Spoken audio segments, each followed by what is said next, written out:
Welcome back. Generally, the term hot work applies to the use of open flames, fires, and work involving the application of heat by means of tools or equipment. And being more specifically, the term hot work includes any works involving the use of naked flames, such as welding or brazing, or when undertaking plumbing works with gas torches. And it also includes the use of grinders, which create high temperature sparks, and also include the use of hot air guns for sealing materials. And you shall know that the use of naked flames and tools that apply heat in themselves will not necessarily be the cause of fire, but the inappropriate use of the equipment or lack of control of combustible materials or flammable vapors. For example, sparks falling on unprotected wood or behind paneling or onto wood shavings or dust can ignite the material. And it's often the case that sparks of heat generated in such ways may go unnoticed for long periods of time.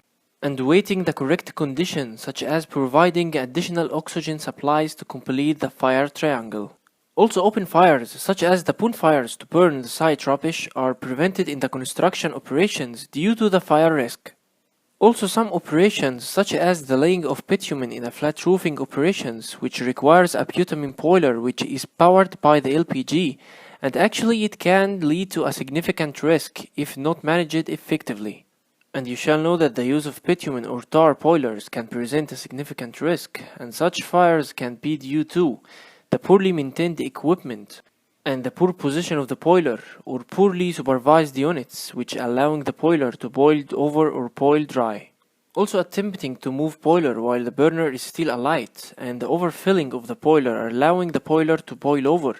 Also the use of the LPG cylinders without the appropriate safety features such as the flashback arrestors.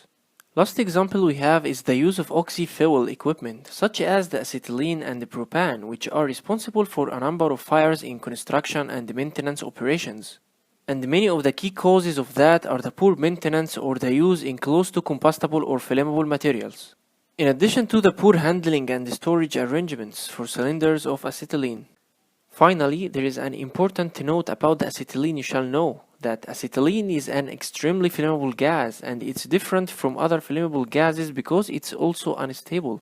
And under certain conditions, it can decompose explosively into its constituent elements, which are carbon and hydrogen. And this decomposition can be more readily brought about from mishandling, dropping of the cylinder, causing the damage of the internal mass. Also, the uncontrolled leak from the acetylene cylinder regulator or hose can also have the same effect. That's all for today. Thanks for watching and see you later.